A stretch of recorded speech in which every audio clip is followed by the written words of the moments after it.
Hello, friends. This is Scott, and I'm over at the school garden, and it's a bittersweet day. It's the end of another growing season, and today is the day to go through and pick any final crops that we have here, as well as try to put this garden to bed so that it looks fairly neat for the winter.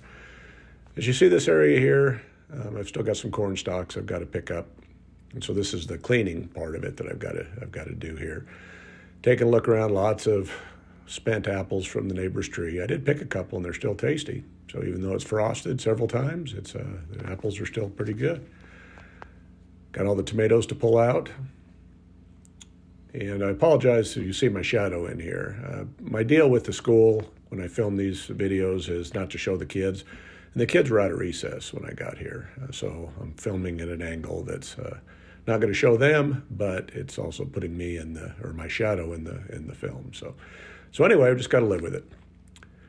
There's the outdoor classroom that we have that we need to take better advantage of in the future. But as you see here, I've got some wood chips. I've got miscellaneous things to rip out, move some dirt, level everything out, and get busy.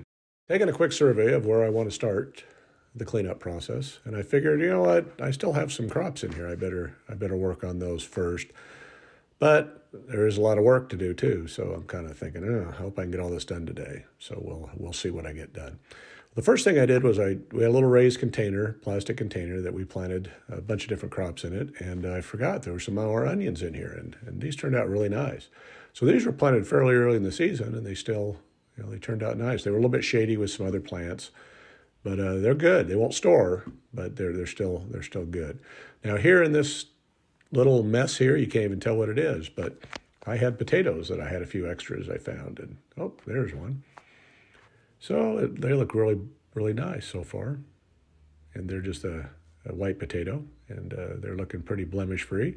So I'll dig these up, just a little patch of them, and we got quite a few there for a small little area. So those are nice ones, and they are pretty blemish-free. I think they were nicer than any of my other potatoes I harvested this year, so it's kind of funny how that works. Now here's the carrots that we planted when it was so hot I didn't think anything was going to grow, and the weeds had taken over this part of the garden pretty drastically. But even late season hot planted carrots grew well. We have red carrots, and we have beautiful white carrots, and we have some purple carrots, and they're all pretty good size. So I think I'm pretty happy with this harvest. I didn't think we were going to get anything out of this spot in the garden as it was late in the season, and it was so hot in the summer when we planted these, but still worked. We still got some, so I'm pleased with what I found today. Now my gardening class with the kids was the first term, and as we're in the second term, we moved on to the cooking class with Chef Sharon, so it's perfect timing that we can take this produce that we found here and we can take it into Chef Sharon. And I cleaned it up, and this is what we had. Looks pretty nice. And the potatoes, the onions, and the different varieties of carrots. So she's going to take these, and she's going to use them next week for Thanksgiving. So it was a good, timely harvest for her. And she's teaching the kids how to cook, so they got to see the produce today.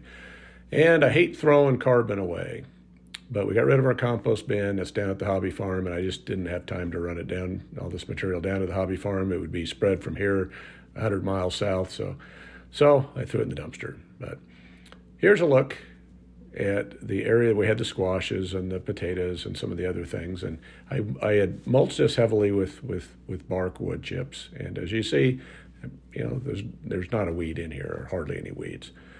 So that really, the wood chips are a godsend.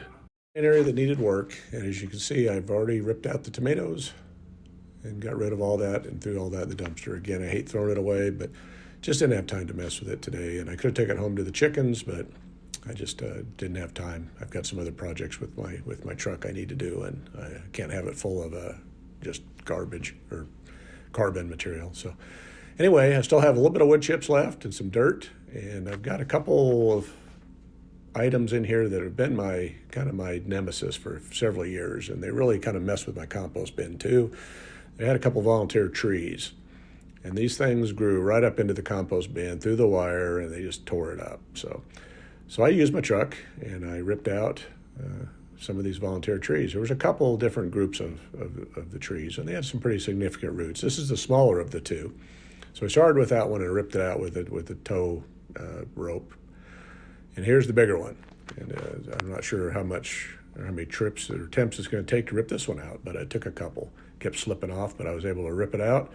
Here I thought I had it out, but it was still had roots in the ground, so I needed to rip it off a little further and just yank it out a little farther onto the street. And you just see there it is. So it displaced quite a bit of material, and I've got a couple more roots to pull out, so that would be my next thing, is just to tie the tow rope onto these, and hopefully I could rip these out too. And looking at it though, I'm pretty happy that I was able to get the truck so close and just pull these out, because it would have been a pain to dig them out. But these have been a mess into the compost, like I say, for many years. And I'm just, now that the bin was gone, I was able to access it and get these out of here. So we can start fresh in this area. We can plant more garden rather than having that compost bin here. And here's a look at the roots of the two bushes or trees or whatever they were that I ripped out of here. So they were fairly significant, but nice to get rid of them. Here's a look at the garden put to bed for the year. Again, there appears to be enough wood chips here to hopefully suppress the weeds in the spring. Weeds were not a huge problem in this area, but I did add more wood chips, and the students helped me. And so hopefully that'll be good. It's going into winter looking good. The strawberries I'll thin more in the spring. And the wood chips that I did have, I spread out some in here where the tomatoes were and the potatoes. But I don't have enough wood chips. I still have some down at the hobby farm that I hauled down there, and so I may have to haul some back. Or we'll see what I can find in the spring. If I can get a hold of another truckload of tree service wood chips, would be great. Because you always have to add them. As soon as you quit adding them, all you're going to get is weeds. So, but this will make really fertile soil over the number of years. And I'm happy that it's, again, bittersweet. It's fun to do the school garden, but it is a lot of work. Now, my kid is a senior in high school this year, and this was his elementary, middle school. So he's been out of this school for 4 years, and I'm still involved. And I love this school, and I'm going to, with all my projects, I'm going to do everything I can to continue to be involved and help them continue this program. I don't want to see it die. But it's been going for 10, 12 years, and I think it really benefits the kids to learn about where the food comes from and how to grow their own food in these times, especially some of the challenges we're facing in today's world. So you need to be prepared. So anyway, well, thanks for watching this video, and I hope you following my journey and all my pursuits. And it's nice to see the school garden put to bed, but now I've got to get home and I've got to clean up my own yard and get back to the hobby farm and do some painting. So anyway, well, thanks for watching. And if you like what you see, please hit the buttons. And they're all important, but the subscriptions are definitely important. I need a lot more people subscribing to my channel, so that I can have more time to produce content for you guys. So, well, thanks for watching, and I hope you guys all have a great off gardening season, and get ready to start planting seeds, because it won't be far away. Thank you.